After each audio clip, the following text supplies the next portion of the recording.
Look at its jaw-dropping proportions. That's what we mean by exuberance. Look at its uncompromising modern surfaces, dramatic intersections, and flawless details. At our very best, we have never conformed. Today, Jaguar is rebranding itself for an electric future. But rewind the clock 3 decades and things looked very different. Jaguars have won the 1988 Le Mans 24-hour race, which they set out to do. A one-make race series, Le Mans victories, speed records. Jaguar was riding a wave of success. From the ashes of British Leyland, it had risen into a symbol of British engineering. Amid this optimism, Jaguar engineers sought to create something truly special, and it was in this environment that 2 of their most extreme supercars would emerge. The XJR-15, a Le Mans racer for the road, and the XJ220, one of the fastest and most advanced road cars of its era. Let's start with this one. The XJR-15 was the brainchild of Tom Walkinshaw, racing driver, team boss, and the man behind JaguarSport, a joint venture with Jaguar aimed at turning racing success into road-going performance.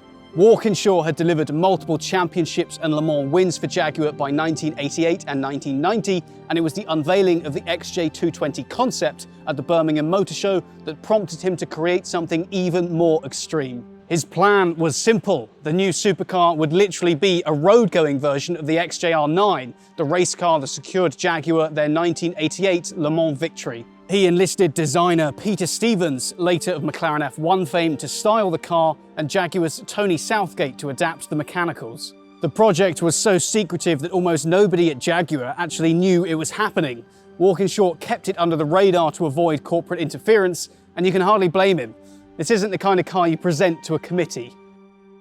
The engineering team sawed a crashed XJR-8 carbon tub in half and created a new tub with slightly enlarged dimensions. The rest of the car was pretty much all carbon fibre too, making it the world's first road-legal production car with an entirely carbon fibre composite body and chassis, beating the McLaren F1 to that milestone by almost 2 years.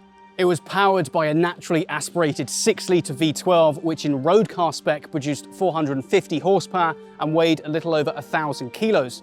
And that power to weight ratio would propel the car to a 0 to 60 time of just over 3 seconds and onto a top speed of 191 miles an hour.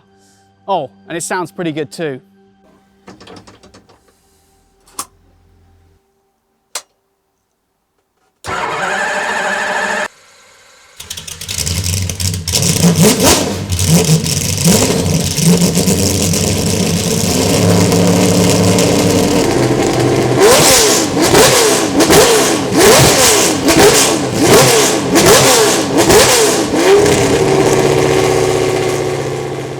Now, you may have noticed this car is wearing a racing livery, and there's a good reason for that.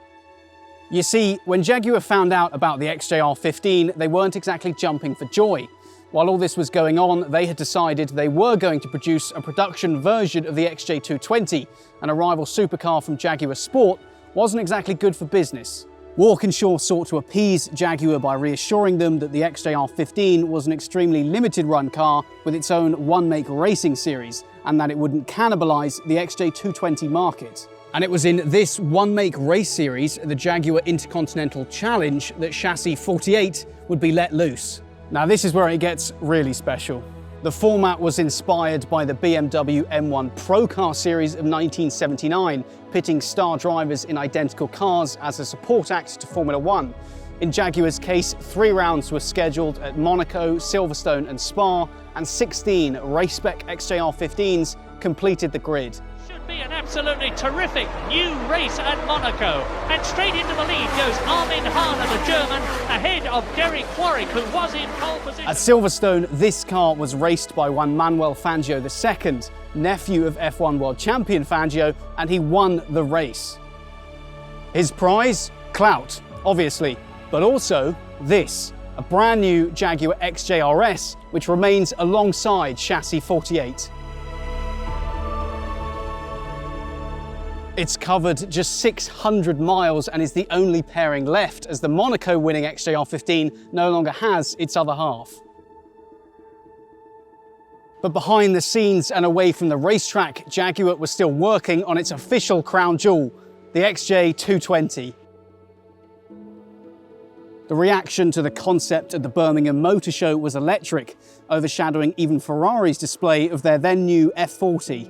This of course prompted Jaguar to go ahead and build it, which kick-started one of the most ambitious production programs in Jaguar's history. Walkinshaw was also involved in the development of the XJ220, but it was in-house Jaguar designer Keith Helfert who styled the car, even doing so in his own time and away from prying eyes. Such a scenario probably would not have occurred under Ford's corporate regime, which took over Jaguar fully by 1990, making the XJ220 the last product of Jaguar's brief, independent renaissance. It's no secret, however, that the most controversial aspect of the XJ220 was the engine. The V12 found in a concept car had been replaced by a twin-turbo V6, a decision made for both technical and financial reasons. But this didn't stop the car from achieving a top speed of well over 200 miles an hour, making it the fastest production car in the world in 1992. Why then is the XJ220 not revered in the same way as the F40 or the McLaren F1? Well, in many ways, the XJ220 endured an unfair amount of bad luck. The spec changes certainly didn't help.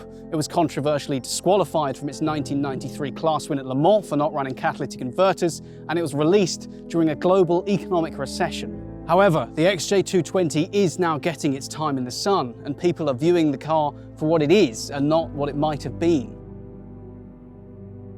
Its design has aged superbly, its V6 is a brilliant engine, and values have been rising fast.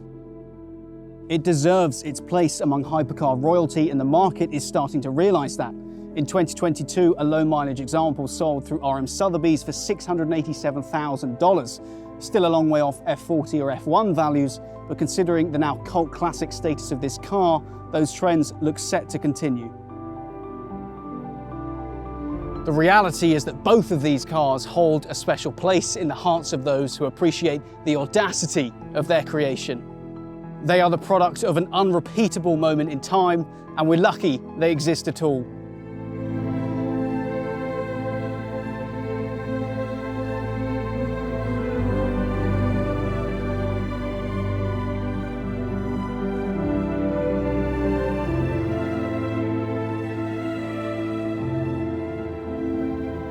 Thank you so much for watching this video. If you enjoyed it, please hit that like and subscribe button and leave a comment down below. All of these cars are currently for sale with Pendine and available to you on Custodian, so make sure to check them out. And make sure to check out Custodian for all your car-related needs, whether that's insurance, you're looking to buy a new car, or you're just looking to manage the ownership of your current cars. I'll leave all the links down below in the description. Thank you very much for watching, and I'll see you in the next one.